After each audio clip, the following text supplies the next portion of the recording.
The blessings of Ghaus-e-Azam, the blessings of Ghaus-e-Azam, the blessings of Ghaus-e-Azam, the blessings of Ghaus-e-Azam. Alhamdulillahi Rabbil Alameen, wassalatu wassalamu ala Sayyidil Mursaleen, amma ba'd, fa'a'udhu billahi minash shaitanir rajim, bismillahir rahmanir rahim. As-salatu wassalamu alayka ya Rasulallah, wa ala alika wa ashabika ya Habiballah. As-salatu wassalamu alayka ya Nabiyallah, wa ala alika wa ashabika ya Noorallah. Dear Islamic brothers, dear viewers and listeners of Madani channel. Indeed, there are many benefits for reciting Durood Sharif, Salawat and salutations upon our beloved Master, the owner of Jannah, the knower of the unseen, Rasulullah sallallahu ta'ala alayhi wa alihi wasallam. One of those many benefits is this, that it is reported in a summary of hadith that the beloved Rasul sallallahu ta'ala alayhi wa alihi wasallam has mentioned that person who forgot to recite durood and salawat upon me has forgotten the way to Jannah. Sallu ala al-Habib sallallahu ta'ala ala Muhammad sallallahu alayhi wa sallam. Salatan wa salaman alayka ya Rasulullah sallallahu alayhi wa sallam. Indeed, Allah Azza wa Jal has granted many bounties and benefits upon His close servants, His beloveds, namely the awliya Allah. And the Sultanul Awliya, the king of all awliya Allah, Shaykh Abdul Qadir Jilani rahmatullah ta'ala alayhi, is indeed no exception. We hear so many of his karamat. One karama, one miracle and marvel of his, it is worth mentioning again. It was mentioned before that a very old lady was crying at a river bank, and Ghuthi Pak rahmatullah ta'ala alayhi had inquired as to why she was grief-stricken, why she was crying. He was informed that her son, who had just got married, he had died a long time ago, about 12 years ago, and he was on a boat with the wedding procession with his bride, and the boat had sunk, they had died. This was 12 years ago, and every day she comes out at the same time and she cries because of her extreme sadness. Ghuthi Pak rahmatullah ta'ala alayhi, out of sympathy for this old lady, he made dua in the court of Almighty Allah Azza wa Jal. After some time, what do you think happened? After some time, they saw this wedding procession on that boat arriving. It arrived and they were well, they were alive. This karama was witnessed, this miracle was witnessed by so many people, and all those who were there, especially the non-Muslims who were there, they witnessed this and they embraced Islam. Subhanallah Azza wa Jal. Now, dear Islamic brothers, dear viewers, listeners of Madani channel, life and death indeed are under the authority of Almighty Allah Azza wa Jal. But if Allah Azza wa Jal, He desires, He wants and He wills, He can bestow, He may bestow this power of revival, He may bestow it to His chosen servants. If we imagine someone other than Almighty Allah Azza wa Jal bringing a dead person back to life, then this will not affect our iman in any way, our faith in any way. If someone has come and whispered waswasa, evil thoughts into our heart, into our minds, which evil thoughts are from shaitan, from Satan the cursed one, then only Allah Azza wa Jal can raise the dead. That he is going, this person who says this, he is going in fact against the teachings of the glorious Quran. It has been clearly mentioned in the glorious Quran that Sayyidina Isa ala nabiyyina wa alayhi salatu wassalam, what would he do? His mu'ajizat, his miracles that Allah Azza wa Jal bestowed upon him, he used to cure the sick and he used to revive the dead, make the dead alive, indeed by the command of Almighty Allah Azza wa Jal. It is stated in Surah Ali Imran verse 49 that Sayyidina Isa Ruhullah ala nabiyyina wa alayhi salatu wassalam, and I heal him who was born blind and the leper and I revive the dead by the command of Almighty Allah Azza wa Jal. Hopefully, this evil thought that may appear in our minds or may be put by others would have perished, inshallah ta'ala. Because a Muslim has firm belief about everything that it is stated in the glorious Quran and does not accept anything which is contradictory to the glorious Quran. Almighty Allah Azza wa Jal bestows His chosen servants with these supernatural powers, and through them He reveals marvels which are beyond our intellect. No doubt the intellect of worldly people cannot comprehend the magnitude of the power that Allah Azza wa Jal has bestowed upon His chosen servants, especially the awliya Allah. Our Ghuth Pak Shaykh Abdul Qadir Jilani rahmatullah ta'ala alayhi indeed used to strive much in the path of Almighty Allah Azza wa Jal. So much so that he rahmatullah ta'ala alayhi had stated, I spent 25 years in the jungles of Iraq. How many years? 25 years in the jungles of Iraq, enduring extreme hunger, thirst.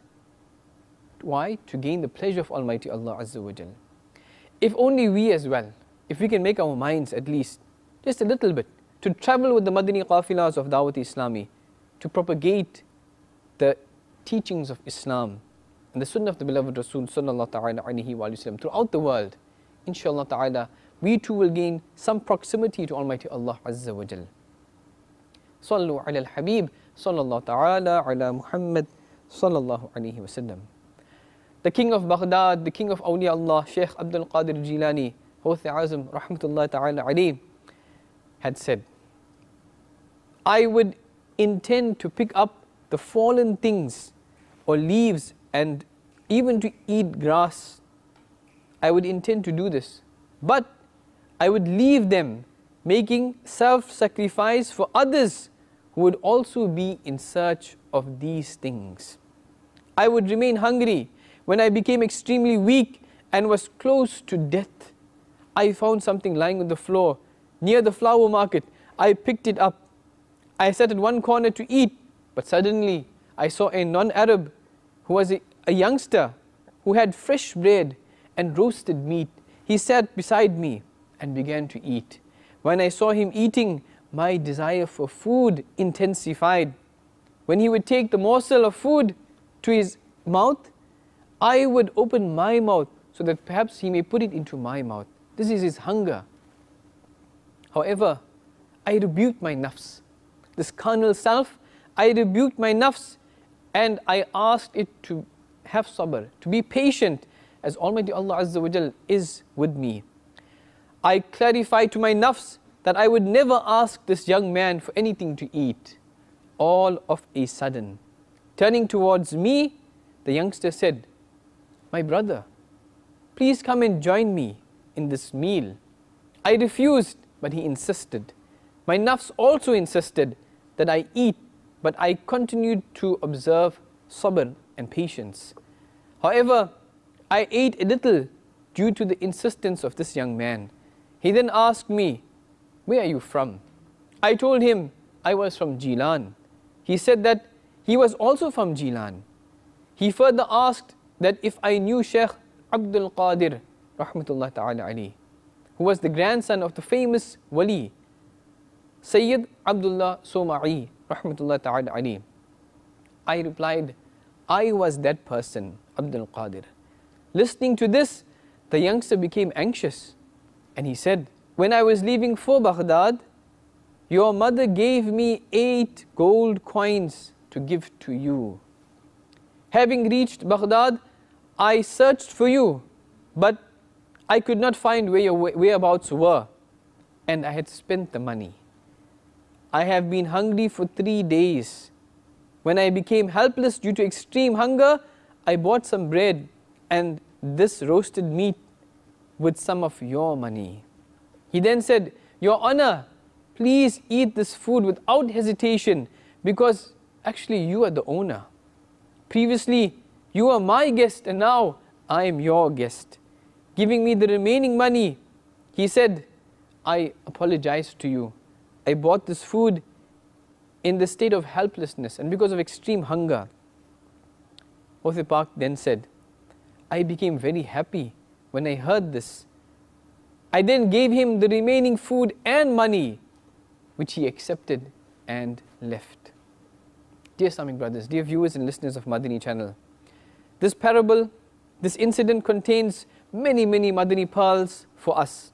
On one hand, our beloved Hawth Pak rahmatullahi ta'ala alayhi, he set such a beautiful example of self-sacrifice by giving food and money to this young man, even in the state of extreme starvation, extreme poverty. On the other hand, there is us, who we call ourselves the followers and the lovers of Hawth Pak rahmatullahi ta'ala alayhi.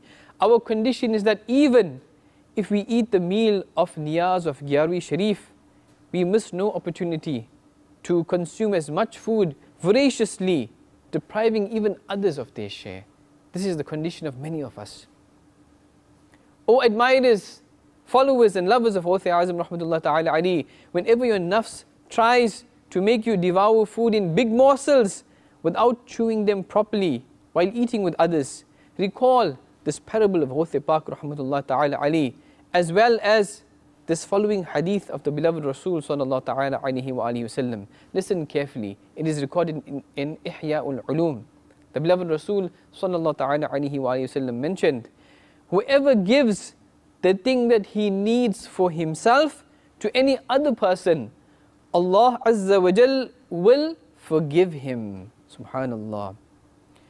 It is stated in Faizan-i-Sunnat, the world famous Faizan-i-Sunnat written by Shaykh al-Tariqat Amir Ahl-Sunnat Damat Barakatuhum al-Aliyah, volume 1, page 482, that Shaykh Abu Sulaiman rahmatullah ta'ala alayhi had mentioned. To refrain from satisfying any desire of the nafs is more beneficial to the heart than even fasting for 12 months and worshipping at night. Subhanallah Azza wa Jal. Advising his murideen, his disciples and followers, Hawth Azam rahmatullahi ta'ala alayhi mentioned, Alhamdulillah Azza wa Jal, I spent 25 years in the jungles of Iraq. I managed to offer Isha and Fajr Salah with the same wudu for 40 years. The same wudu for 40 years.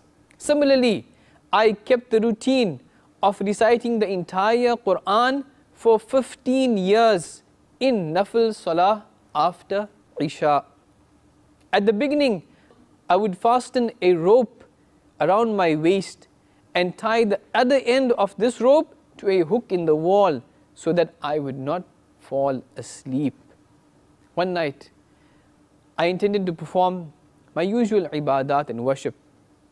My nafs, it suggested that I take a little rest first and perform worship afterwards. At the very same moment and place where that thought occurred to me, I recited the whole Quran standing only on one leg. Subhanallah. Sallu ala al-Habib, sallallahu ta'ala ala Muhammad, sallallahu alayhi wa sallam. Oh, the admirers, oh, the followers of Hawth Azam rahmatullah ta'ala alayhi, have you seen how abundantly our Hawth Pak rahmatullah ta'ala alayhi would worship Almighty Allah Azza wa Jal? Allah Azza wa Jal forbid. If we are lazy in offering even our 5 times salah daily, how can we be able to justify our claim of being the admirers and followers of Hawth Pak rahmatullah ta'ala alayhi? On a Wednesday, the 27th of Dhul Hijjah, 529 Hijri, Shaykh Abdul Qadir Jilani rahmatullah ta'ala alayhi, along with a qafila of Islamic scholars and pious men, they visited the grave of his honorable teacher, Shaykh Hamad rahmatullahi ta'ala alayhi. Hawth Azam rahmatullahi ta'ala alayhi kept making continuous dua and supplication at the grave of his blessed teacher till the sun was intense. The heat of the sun was intense. As he rahmatullah ta'ala alayhi returned, his face showed some signs of delight, of happiness. He rahmatullah ta'ala alayhi was then asked as to why he made such a long dua.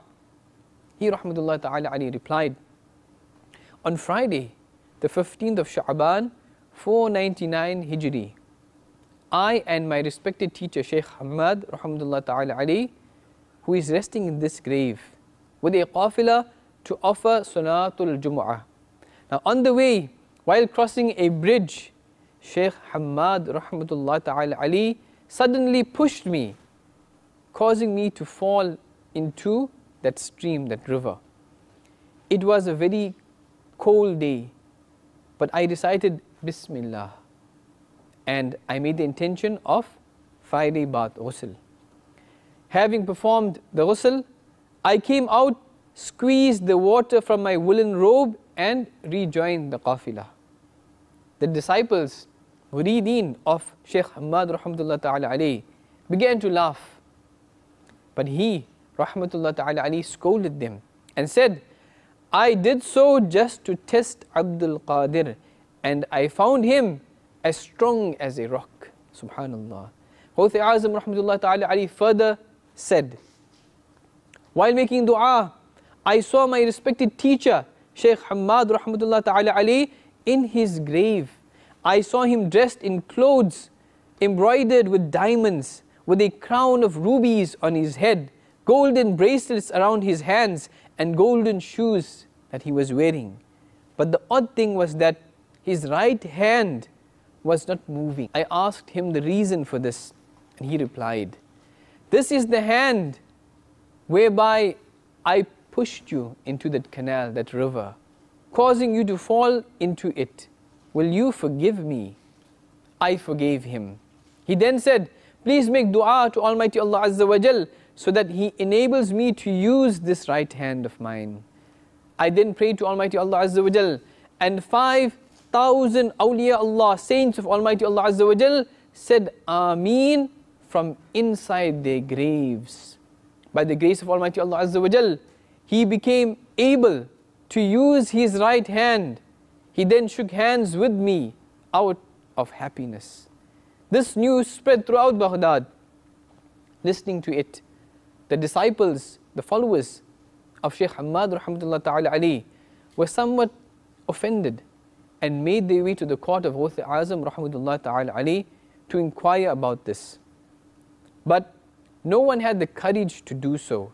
Ghuth Azam rahmatullah ta'ala alayhi, he got to know about their inner state and said, choose two shuyukh for the solution to this problem.